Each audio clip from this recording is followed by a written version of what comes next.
Hello everyone, hope you guys are doing great. It's Kokab Manzoor here and I'm going to teach you about accountant in business, which is paper F1. Let me first introduce myself. My name is Kokab Manzoor. I'm a PhD scholar. Prior to that I have done MBA and then MSc Economics and then MS, and now I'm pursuing my PhD. Overall I have 15 years of experience, in which from last 10 years I've been teaching in different universities.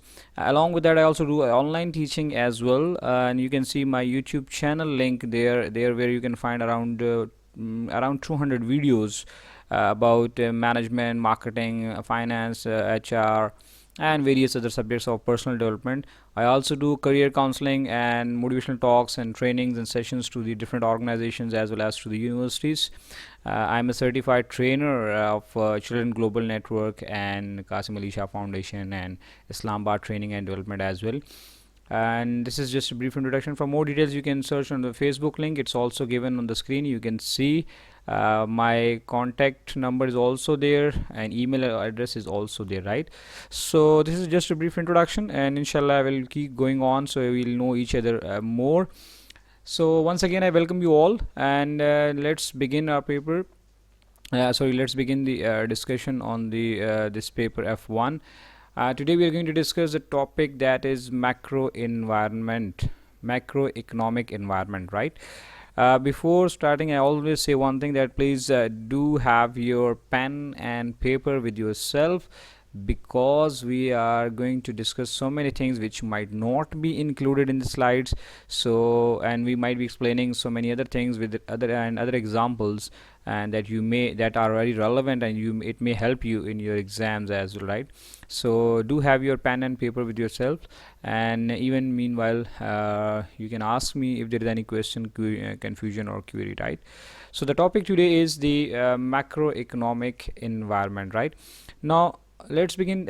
What we are going to discuss in this chapter is these are the list of the subtopics: the structure and the objectivity of economics, factors which affect the economy, you can say the determination of the national income, the business cycle, the inflation and its consequences, unemployment, objective of economic growth, government policies, fiscal policy, monetary policy, and balance of payments. So these are the topic list along with the reference numbers. Inshallah we'll cover all these one by one, and hopefully if these are all not covered in this one video, so we may have another video to complete this topic as well, right?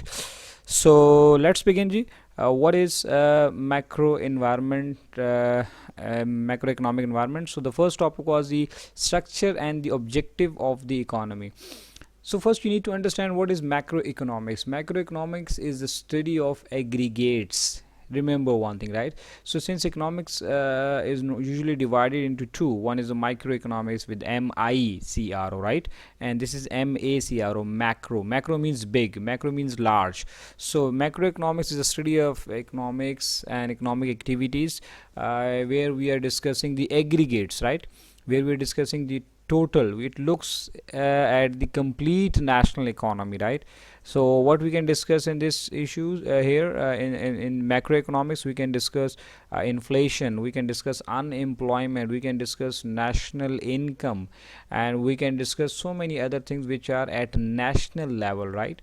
So we will not discuss the individuals issues here. We will discuss the national economic issues which can affect the individual decisions, right? Like for example, if the prices are increasing, so ultimately it can affect me as an individual, right? So this is what macroeconomics is. What is it? It's study the system as a whole, right?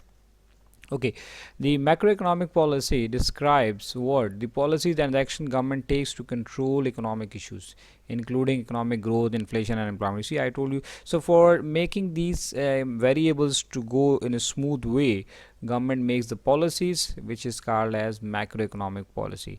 So it is not then it has so many policies like fiscal policy and monetary policy that inshallah we will explain with the passage of time as well, right? Now when once this is understood, then see how the income is flowing between the two people in the society, right? So what there is a circular flow of national income in the economy, which means that the expenditure, output, and the income will have the same level of have the same total value. What does it mean? It means that the income, remember this equality, right? The income of the expenditure of the one person is the income of another. How come?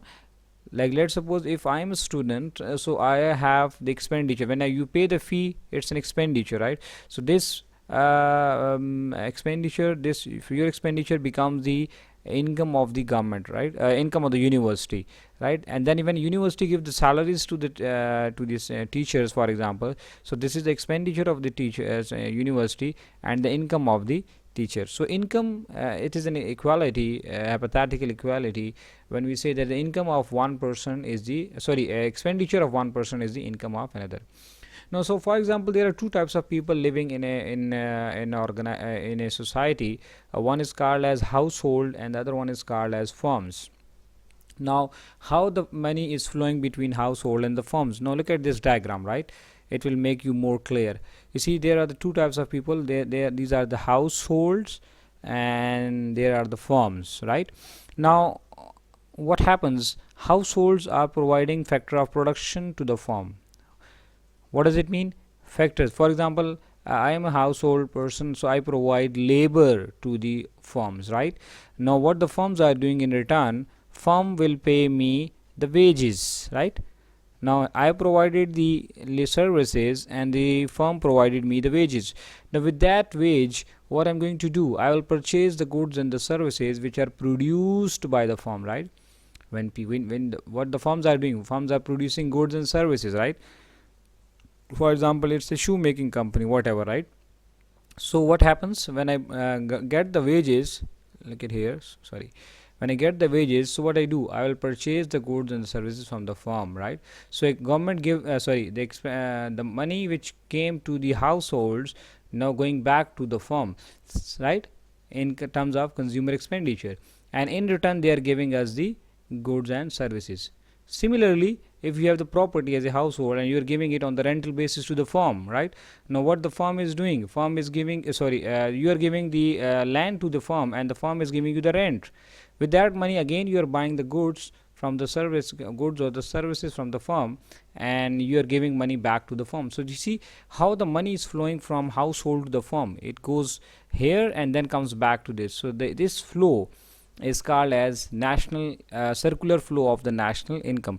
This is basically two sector economy, when there are two types of people. In three sector and four sector, then we have another variable that is called as government, as well as the external trade as well, right? So this is what this and the circular flow of national income. Now let's come to the next topic, that is the factor which affect the economy. Now this and flow of income and the activities of other activities of the economy does not you can say last on a stable basis for a long period of time. So the economy is rarely in a stable state, right? It's rarely. Why? Because there are so many factors which keep on affecting, right, the economic activities. So we have to understand what those factors are and how they are going to affect our economic activities. So once the activities once we understand these variables, macroeconomic variables, so we'll be able to understand that how they are going to affect it. So, and what will be the effect of those, and then how we can, or how the government can counter these variables, or you can manage these variables, so that the economic activities may go on a smooth basis, right? So here are some of the variables mentioned: the multiplier effect, the inflation, the saving, interest rate, exchange rates, and investment level, right? Now let's discuss all these one by one. The multiplier. Now what multiplier is? It's very simple. You see, as the name clarifies, multiplies, something which multiplies what? You see, and here you can see an initial increase in the expenditure will have a snowball effect. Now what is snowball? Snowball means it keeps on increasing, yeah, right? You see, when you are throwing a snowball to another person, or when you throw a snowball downward to the hill, so it keep on rolling, and slowly and gradually the ball size is getting bigger and bigger. So the same case, when a government is making the expenditure of $1, it keeps on increasing, and it makes, or it can have the effect on the national economy at multiple times, maybe 2, 3, 4, 5 times, right?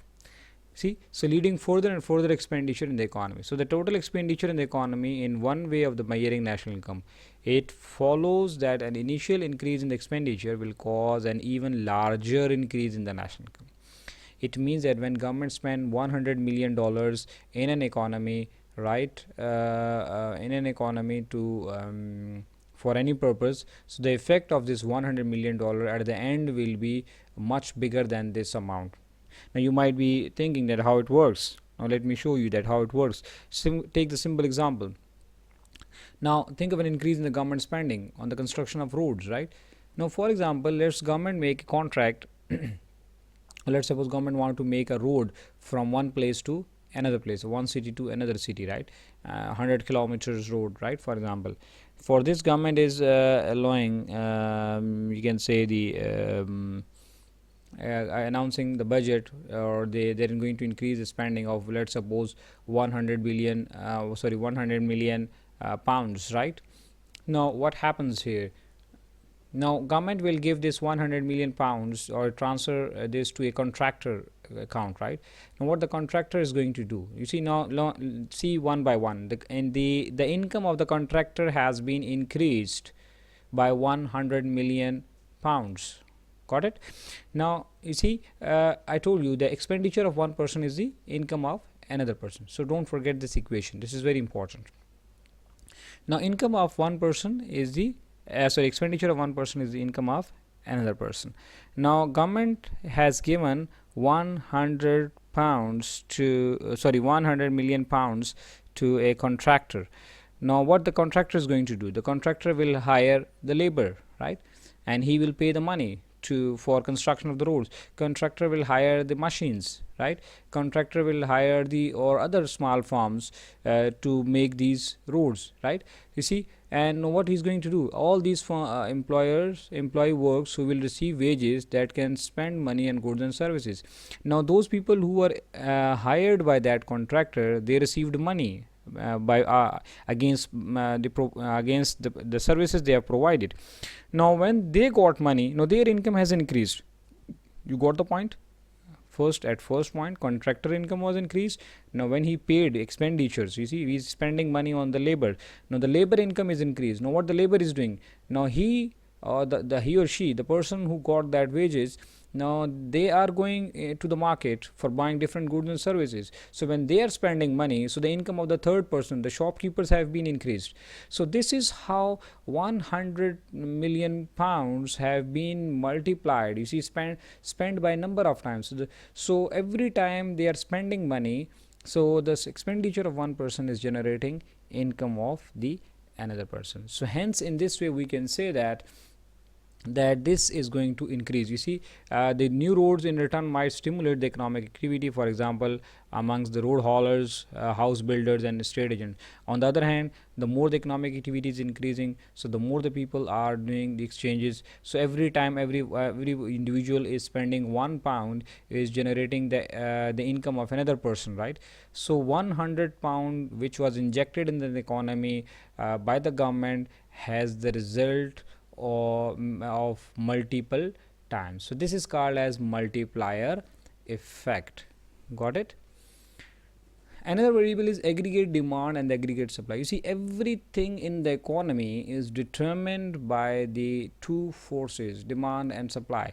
And just on a lighter note, you know, there's an anecdote that was a kind of a joke about the economics, that if you bring a parrot and you teach him two words and you can make him an economist, what are the two words? Demand and supply, right? So so we can say that everything is determined in economics, that is the demand and supply. So since we are talking about the macroeconomic variables or macroeconomic environment, so here we will discuss about the aggregate demand and aggregate supply. Got it? So aggregate demand and aggregate supply. aggregate, since macro is dealing with aggregates, with total, right? So two main way problems in the economy are what? Inflation and unemployment. These two are very tricky problems, because they are the opposite to each other. When the government is trying to control inflation, it might lead unemployment, and when the government is trying to control unemployment, it may lead inflation. So I'll explain little later this inverse relationship. But since these are the very common problem that almost all the economies are facing, the intensity might vary from economy to economy, but it basically every economy is facing these problems. Now, how these problem arises? First, we need to understand what is aggregate demand and aggregate supply. Now, first see what is aggregate demand. Aggregate demand is the total demand in the economy for goods and services. Like, there are millions of people living in a economy, and they have certain demands, means they are spending money, right, on goods and services for their personal needs, so and or even for the investment needs, right? So whatever they are spending on, that makes the total aggregate demand. See, the component of the aggregate demand is what? The consumption by me and you kind of people, right? The households, we buy goods for households, furnitures, food items, dresses, clothes, mobiles, etc., right? Similarly, investment is also an aggregate demand. People, those who are doing investment, so they spend money, right? So they are buying different goods and services. So there's demand for machinery, there's a demand for equipment, there's demand for so many other things, right? And then government also spends money. When government spends money, they are also making buildings, they're also running businesses, they're also spending money on their people, making roads and dams and all these things. So they are demanding something, right? There's a demand.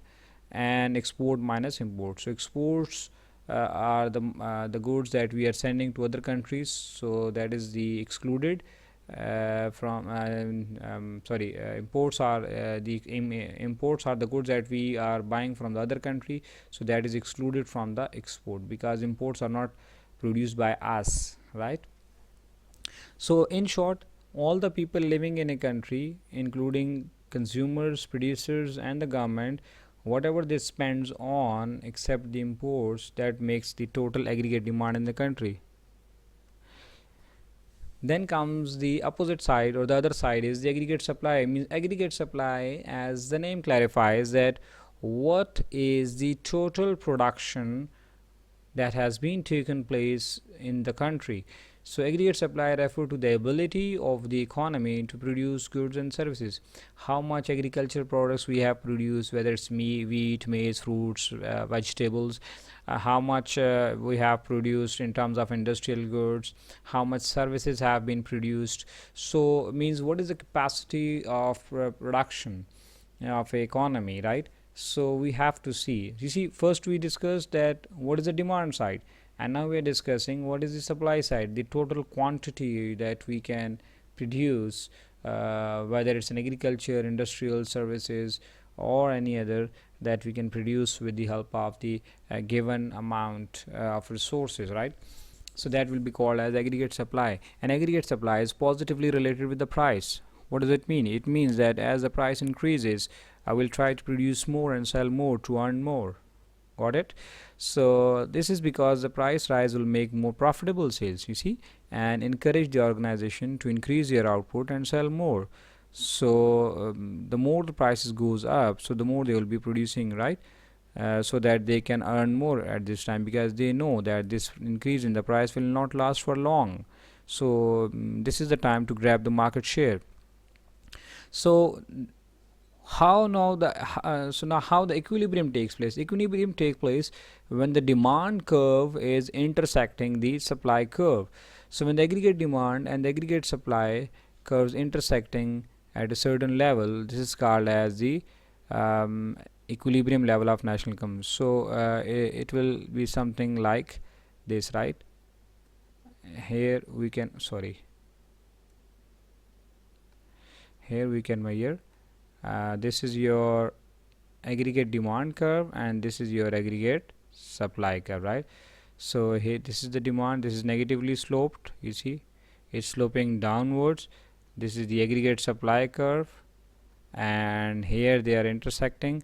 So this will be the level of national income, right? It is denoted by Y. So this will be the price level in a country where aggregate demand and aggregate supply are intersecting. So this is how it works, right?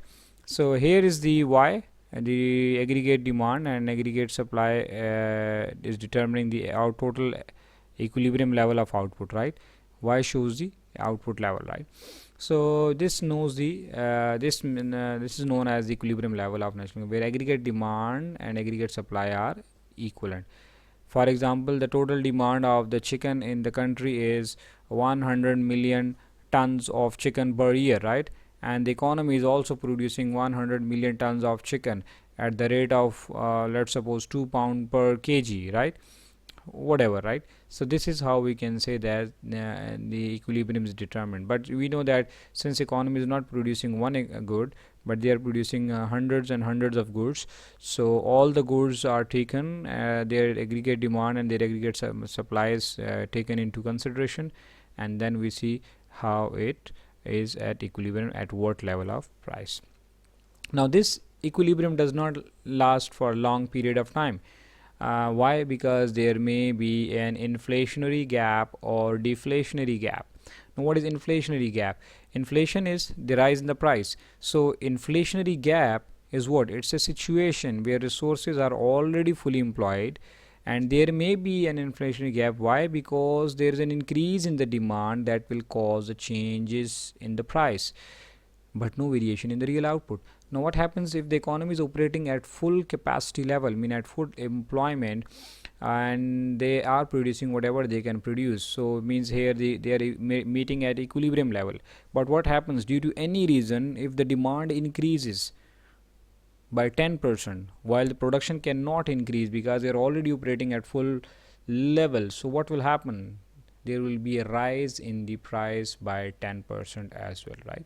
So this gap between the total supply and total demand, you see, it will be like this: aggregate supply will be less than aggregate demand, right? Or aggregate demand is greater than aggregate supply. So in this case there is a gap. Now this gap cannot be filled because why? Because the reason is that we are already operating at a what? At a full capacity level, and since there is no external trade, so we are talking about the two sector economy, so in this case the prices will rise, and any shift in the demand or supply will not only change the national income but also change the price level.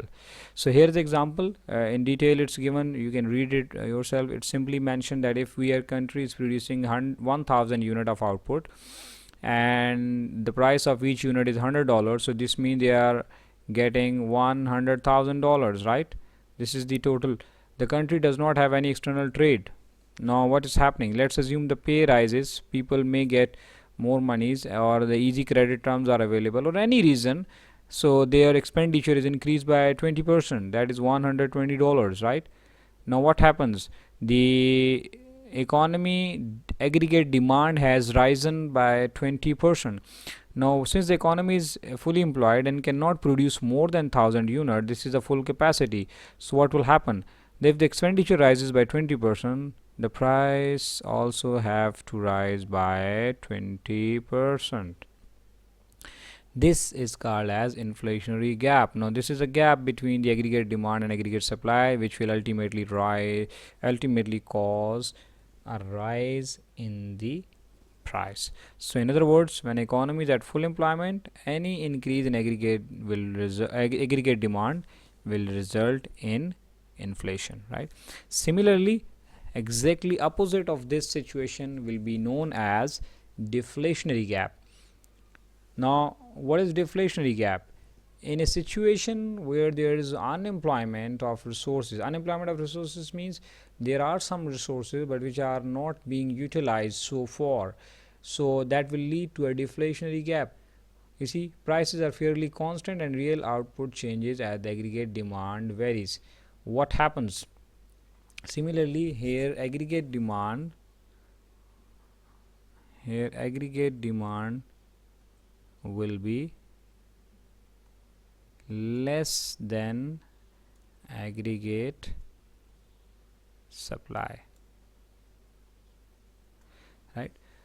So what deflation can be described as the extent to which aggregate demand function will have to shift upward. You see, it has to shift upwards to produce the full employment. It means you have to, if there's no demand, so why will be the companies will be producing? Since the company have already produced more and there is less demand, so what will happen means the demand is, let's suppose, 100 unit and the country has produced 110 units. So in that case the 10 is the extra, it's surplus. So ultimately to sell these surplus unit, the companies, the organization will have to decrease the price, so the price level will come down. So what will happen, so when they so to avoid this situation, the companies will produce less.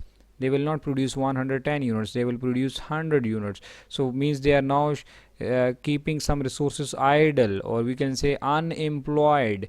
So in this case it's a situation when the country is not operating at their full capacity. They are not fully utilizing all the resources to produce all those goods, since there is less demand in the economy. So when there is less demand, so the prices will rise. So what to do in that case? In that case the demand curve will have to shift upward. How it will shift upward? The government may push this spending. Government may increase this demand by you can say spending more money, so by providing more job opportunities or something like that. When people will have more money, so they will demand more goods and services, so hence the overall aggregate demand might rises. So in this case what we say that that this is a deflationary gap if it does not happen.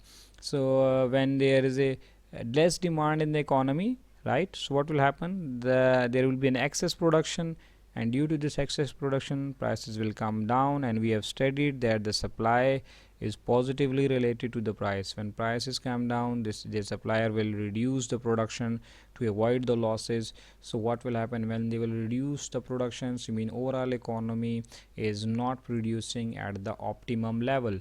There are some resources which are unemployed, right? So in this case what will happen, so now to meet the aggregate demand the production will reduce. So this gap of 10% or 20% is known as deflationary gap. And in deflationary gap, when there is deflationary gap, so the prices comes down. Now the next variable is the business cycle. Now what is business cycle? You see, as the name clarifies, cycle, it means there are certain positions in it. Business cycle, sometimes also known as trade cycle, are the continual sequence of the rapid growth in national income, right, followed by the slowdown in growth and then for a fall in the national income, which is called as a recession. After the recession comes growth again, and then this has reached a peak. A cycle turns into recession once more. You see, so means this definition tells us that there are various phases. There are various phases in the business cycle, and sometimes it is at recession, sometimes it's at recovery, sometimes it's at depression, and boom. So let's see all these one by one, that what is it and how it happens. Look at this diagram. As you can see, this is the business cycle. It goes up, reaches to the top, then comes down, then reaches to the bottom level, and then slowly and gradually again goes up. So these are the 4 points. You can see A, B, and C, D, right? Now this is at y-axis, x-axis we are measuring the time, and the y-axis we are measuring the output. So you see, as the time proceeds, the output sometime increase, sometime decrease. You see, sometimes it goes up and sometimes it goes down. At a point A, you see the economy is entering into recession. Why? We see slowly and gradually the things are coming down. You see, this is a downward movement. Now in the recession phase, the consumer, what happens in recession? The demands fall. Demand falls. When demand falls, what happens? The orders will be cut, the inventory level will be reduced, and the business failures will occur as the firm find themselves unable to sell their goods because there is less demand. So they will cut down the inventory, they will further reduce the production. When they reduce the production, what happens? They will lay off some employees. When they lay off some employees, overall aggregate demand will reduce. Now people have less money, or you can say less number of people have money, so there will be less demand. Further the demand will cut down. So what happened? The production and employment will fall. I mean, there will be unemployment, the employment will fall, the general price level will begin to fall because there people don't have money to buy the goods. So ultimately the price level will come down, and eventually when this happens, this will continue to happen, this will make you to reach to the point B, and this is called as depression phase. You see, this is depression, this is a total downward movement. This will continue if there is no concrete measure taken by the government. So this situation will continue to happen, and it will make the things worse and ultimately lead it to the point B, which is depression. So what will happen after depression? Then if the government is taking some measures, so what will happen? The point C, the economy has reached the recovery phase. When there's worse of something, then good things starts happening after that. So see, the economy has reached to the recovery phase, the output, employment and income will begin to rise. How? Because government might have injected some money in it, right? Government might have increased some spending. So when government has increased its spending, so what will happen? It will increase employment opportunities, it will increase output in the economy, and it will increase ultimately the overall income, right? So the rising production, then sales. Now people find the jobs. When they find the jobs, they have the money. When they have the money, they will have more demands in the business, more demands of goods and services. So the company will have more sales and more profit. Hence, to earn more sales and more profit, they will lead to more invest more in the economy, right? So then this is the now recovery. You see, this is moving upward. So when this continue to happen and continue to happen, so ultimately we will move towards the D point, which is called as boom, right? This is called as boom phase. And in boom phase, this is the, you can say that when the economy is fully utilized, a lot of employment opportunities have been created, production is increasing, business is growing, means it is in full boom, right? So A is the point of the recession, where recession started. This is depression. Now this is recovery, and then here comes the boom. So this is all about the what? This is all about the business cycle. So far we have discussed multiplier effect. We said that when the things when your government is spending $1, so it is spending of $1 leads to income of more than $1. It has a multiple impact.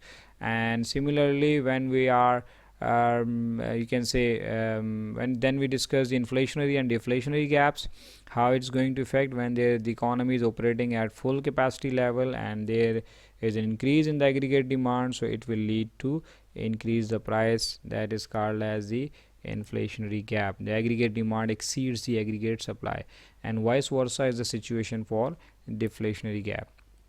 And then we discuss the business cycle or the trade cycle, which has 4 phases, which has the recovery phase, which has the recession phase, depression phase, and then recovery, and then boom. And why it happens, how it happens, right? So this is all about the trade cycle.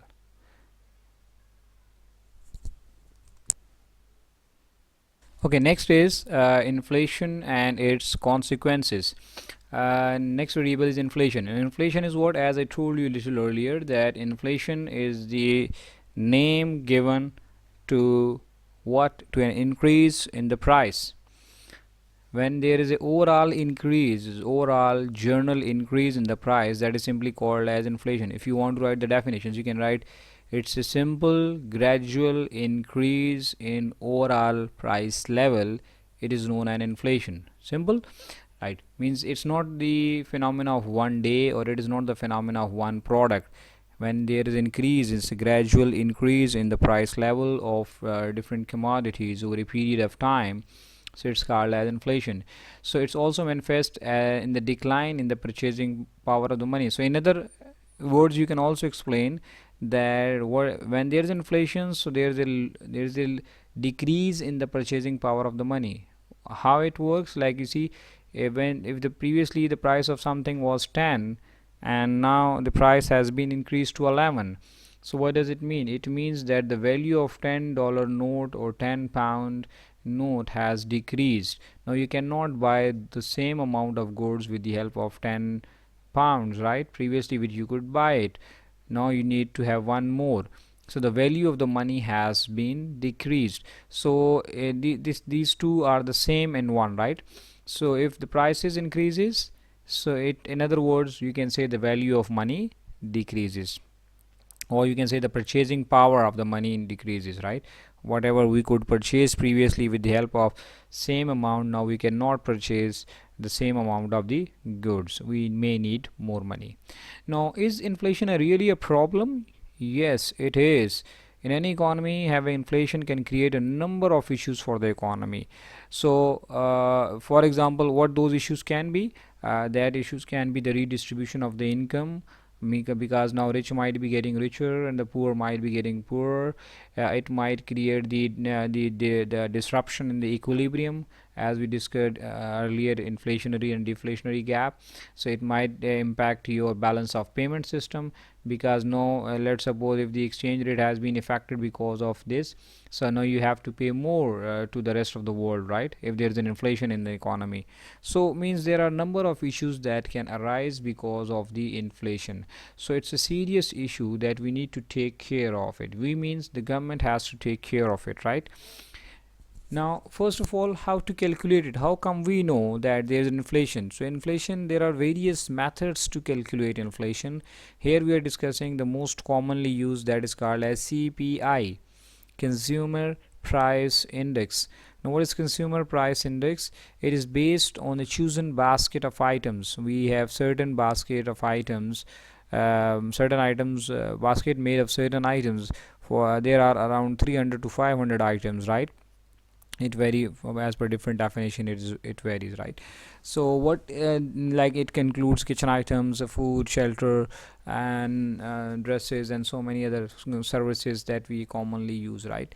So what we do, we take the prices of all these goods of the previous time, and then we take the prices of the same goods of the current time, and then we see how much there's a difference, and we find out the percentage, and the average of all that is called as inflation, right? So whatever overall increase in the prices, some good might have increased, there might be an increase in the prices of 5%, somewhere it is 3%, somewhere it is 2%, some might have decreased the prices.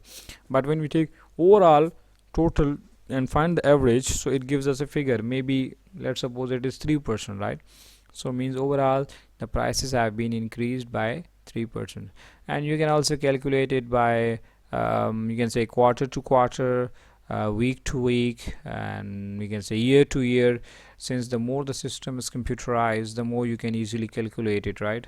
Means the statistical bureau have the data, and so they can help you. So with the help of the software and the data, they can easily calculate it. The country which are less developing countries, Asian countries, etc., or some Africans, so there we are not having that systemized kind of system, and so it's a little difficult to calculate exact amount of inflation because the sufficient data is not available. So here one point is further we can add a weighing. A weighting is decided for each item according to the average spending on the economy. Let's suppose for wheat we can assign 2% weight or 5% weight, and for dresses we can assign 3% weight. You see, so the more that we use that good, the more we can assign the weight. Now again, it's a relative term, right? It varies from country to country. So consumer price index may be used for several purposes. For example, it is an indicator of inflationary pressure in the economy, as a benchmark for the wages negotiations. How? What does it mean? It means that let's suppose previously my wage was $1,000, right? Now since there is a 5% inflation, so means I am supposed to give or supposed to get 5% income increment in the income. So that increment, if I get 5% increment, so it means that I am now at the same level of income as in the previous year, right? Like previous year it was let's suppose 1000, and now it is $1050, right? So means there is no increase in the income. Apparently there is an increase of $50, but there is at the same time there is inflation of 5% as well in the economy. So it does not add anything to my income, right? So means when I'm going to negotiate, being a service provider, or the government or the organizations, they can also negotiate on the same level, right? How much inflation is there, so and how we are going to set the wage rate for the employees as well, right?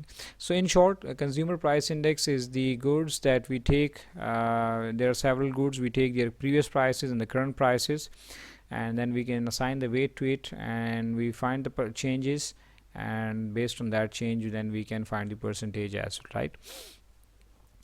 Okay, now the question is, why there is inflation? What are the factors which causes inflation? Why there is inflation in an economy, right?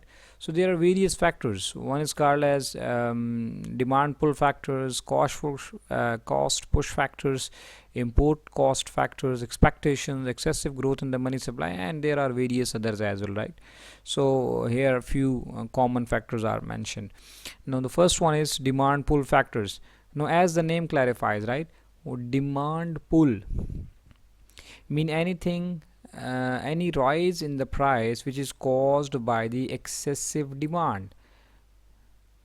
Now why demand increases? Maybe there's more people are getting more income, right?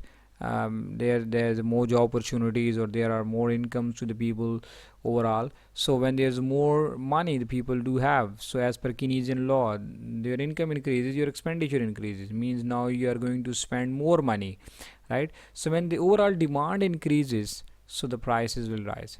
Now take a simple example, right? For example, previously the demand for the sugar in a country was, let's suppose, 50 million tons, right? Now people might be using more sugar because of any reason, let's suppose, right? So but the production is the same, so what will happen? The companies will sell it at a higher price. So in other words, it is inflation resulting from the persistent excess of aggregate demand over aggregate supply. So in short, when aggregate demand increases, right, when aggregate demand increases, here is aggregate demand exceed the aggregate supply, right? So what will happen? The prices will rise. True. Same is the case. On the other hand, the second factor is cost push inflation. Sometimes it happens that the demand remains the same, but the cost of factor of production rises regardless of the supply, right? Now what happened? The aggregate supply is the same, aggregate demand is the same, but cost of production increased because of any reason. For example, simple example I'll give you. Let's suppose we are importing oil, right? So if oil prices rises in international market, so anything that we produce, we consume the fuel in it, right? The factories consume fuel in it. Now the cost of production has risen, so ultimately we cannot sell the goods at the same price. Now oil prices have been increased for all the firms in the country. Now their overall cost of production has increased, so this increase will lead to increase in the prices of the goods and the services the companies are producing. So similarly, if the overall wage rate rises in a country, so again the cost of production for the companies rises, hence whatever they are producing, they will have to sell it at a higher price. So now this increase in the price is basically caused by the cost of production. So this push in the price, I would say this upward push in the price was because of the increase in the cost of production. So ultimately this will also lead to inflation. Another factor is import cost inflations. It happens in those countries where the imports are very high, right? So when we are importing so many things from the international world, and if there is inflation in the other country, ultimately it will affect us as well. So whenever you are importing anything and you are you can say a machinery or technology or any other things. So previously you could pay less, but now you have to pay more. So when you have to pay more, being a producer, so ultimately you will have to sell it at a higher price as well. Now this increase in the overall prices of the various product in the country led to inflation, and such inflation is called as import cost push inflation, because this is because of the imports. Another problem, you can say, or another reason for inflation is the expectations. Now, how expectation affect the inflation? The further problem is that the rate of inflation has begun to increase. A serious danger of expectational inflation also occur. How? Whether the factors have caused inflation are still persistent or not, there will be a rise in the gradual held view of what inflation is like to be. Means what happens? So to protect the future income, you see how it works. It's simple. Like, let's suppose there is inflation in an economy, right? No, I am perceiving, being a producer or being a consumer, I perceive that the prices will further rise in the future. So what I'm going to do, I am purchasing more right now. So this will increase the aggregate demand, and again we have studied earlier, as we studied earlier, that this push in the aggregate demand will be further increasing the price. No, nothing happened, there was no increase in the aggregate demand, but just based on my expectations, because I expected that because of the happening all around, or because of the current scenario, I feel as an individual, so as a consumer or as a producer, that this is going to lead a inflation spiral. So I will be trying to increase my consumption. On the other hand, the producer will try to save their incomes, right? They'll protect their future incomes, wages, and the prices will be raised now by the expected amount of future inflation, right? So this is how it works. Like now it's 5% inflation, and if I give the loan to another person, so I will not give it at a 5%, because I know in future it will be 8%, so I'll be giving him a loan at a 10%, right? So everybody is trying to protect his income, or his you can say expenditure income, by spending more or by saving more, right? So this all will lead to higher and increase in the prices. Another reason which is most common is another common reason is money supply. When there is excess money supply, it also leads to inflation. Monitor says that the inflation is also controlled by the supply of money, right? Because the central banks are supposed to control the money supply. So money supply controlling means that they are supplying the money in the economy as per the demand. If the demand is 100 billion, you can say pound or dollar, whatever, and we have supplied more than that, we means the central bank have supplied more than it. So now people have excess money, and this excess money means this there's no production against it. So ultimately more money will chase few goods. So it can be brought under control by reducing the rate of growth of the money supply. So these are some of the common major reasons for the inflation. Now the next variable, which is very we can say, I would not say variable, it's in fact a problem, economic problem, that is called as unemployment. Now what is unemployment? Unemployment in an economy can be what is unemployment? Unemployment simply when the people are able and willing to find the job, but they don't find the job. Simply, it's a simple definition, right? How can we calculate it? The number of unemployed people divided by the total workforce, or the labor force, multiplied by 100, right? Now it does, unemployment is not calculated by dividing the total population, because in population we have old age people and we have kids. So usually in different countries it is different. Less than 15 years or 16 years are of the people are not taken as the workforce, right? And above 60s in some countries they are also not included in the workforce. And those people who are willingly not going to work, they are also excluded in the workforce, right? So they are not contributing in the economy. So let's suppose if the economy has the population of 100 million, and out of 100 million there are 20 millions are kids, and 20 million are, or let's suppose 10 million are old age people. So means here they have the 70 million in net total workforce, right? And the more the portion of the workforce is, the better it is for the economy, to grow and contribute. Anyway, how we can calculate it? So out of that 70 million, then we'll find that how many people are unemployed. Let's suppose unemployed are 10 million, so 10 divided by 7 million, 70 million into 100 will give us the answer of the unemployment rate, right? Now, when there is unemployment, what happens in the economy? It's very obvious and simple that you see the consequences of unemployment are very drastic, and you can say, I would say, dramatic.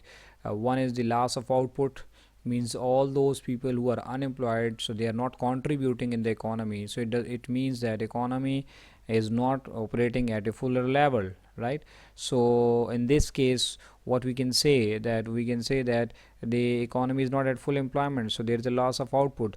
If, for example, even 1 million people are unemployed in economy, so means what if these people would have contributed in the economy, so our GDP, the gross domestic product, would have increased to a certain level, right? Now these people are not finding any job, so they are not contributing. So when they are not contributing, so means overall production is less than the desired level. Secondly, loss of human capital. It's obvious when you see every human being has certain amount of capital. Capital means intellectual capital. They have a certain physical or mental capability to do work. But what if these people are not engaged in working? So their mental and physical capacity deteriorate, means depreciate. They lose this capital with the passage of time. Means whatever I can do right now with being normal person, physically and mentally fit, if I am not being given a job for a long period of time, so because of stress, anxiety, depression, and you can say despondency, I might lose my physical and mental abilities to work. So this capital is lost. So it's because if there's if even there is one person who is unemployed, so that is a huge loss for the government, right? You see, because now if his capital is not utilized, so he or she may lose his capital, right, with the passage of time.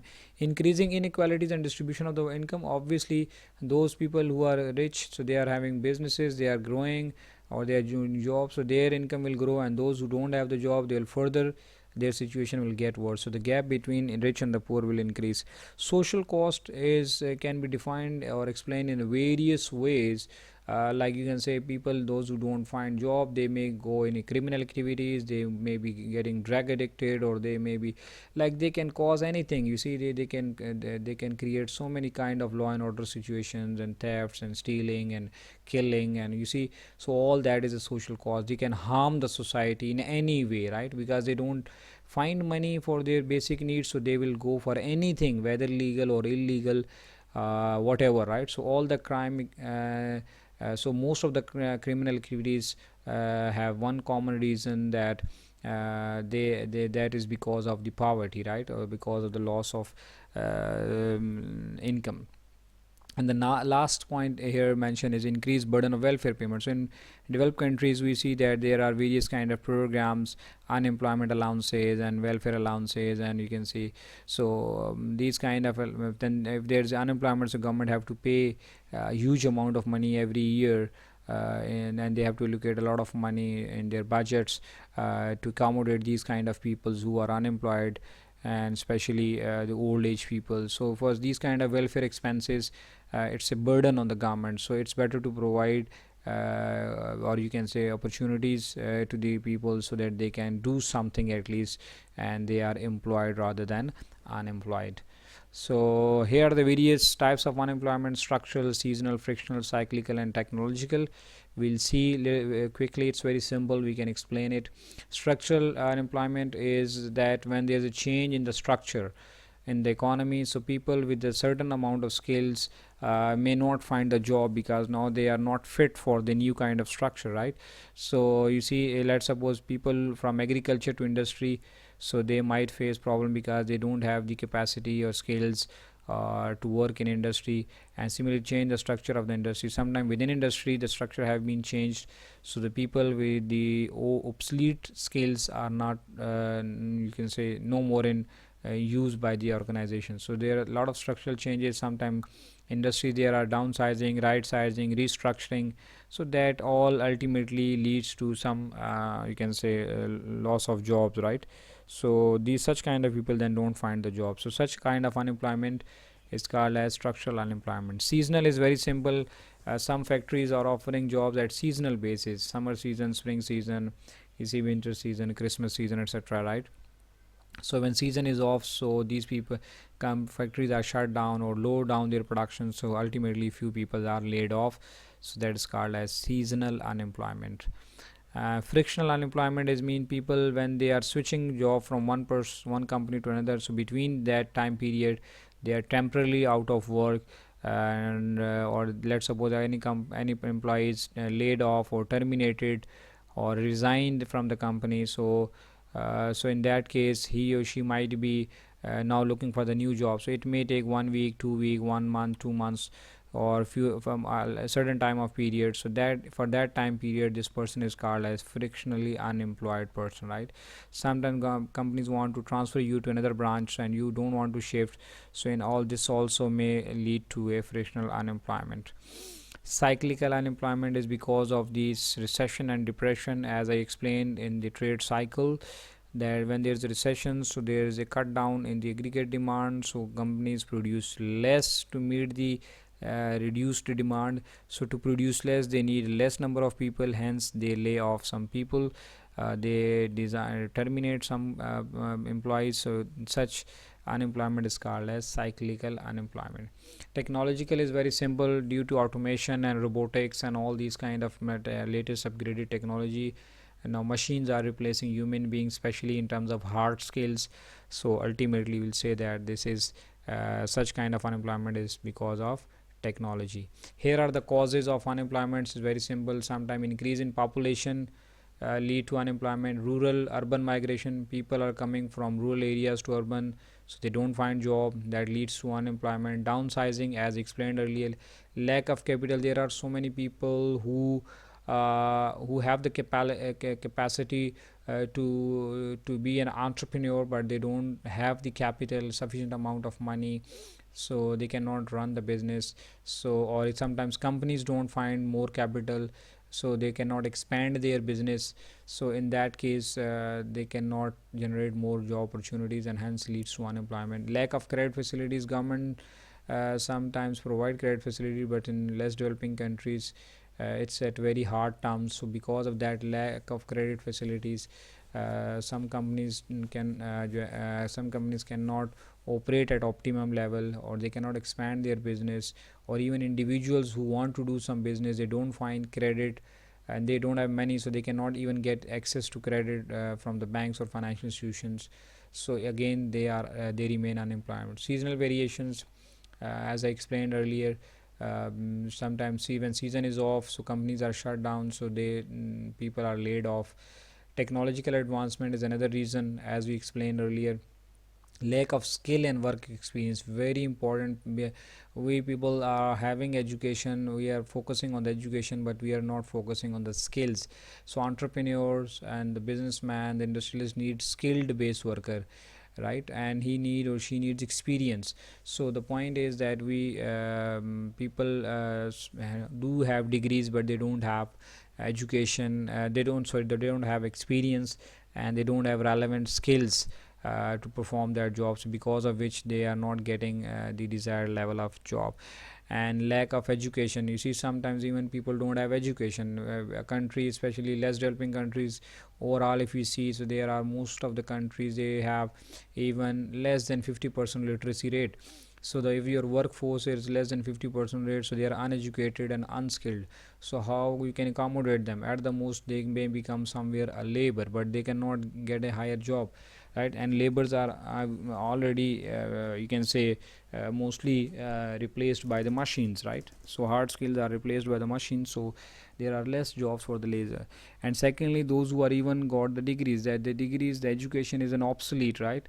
Education most of the cases, so again the latest education is not relevant to the employment required by the entrepreneurs, right? So such skill, such education level is also required for them, right? So I think this is enough for today. Next topic we will discuss inshallah in the next video, and hope you guys got the concept. If there is any question, confusion, query, you can write to me. You have my email address at the very first slide. You have the cell number, and I hope you got the concept. If there is anything, you can discuss, share, and ask, right? So wish you all the best. Thank you very much. Take care and see you next time. Allah Hafiz.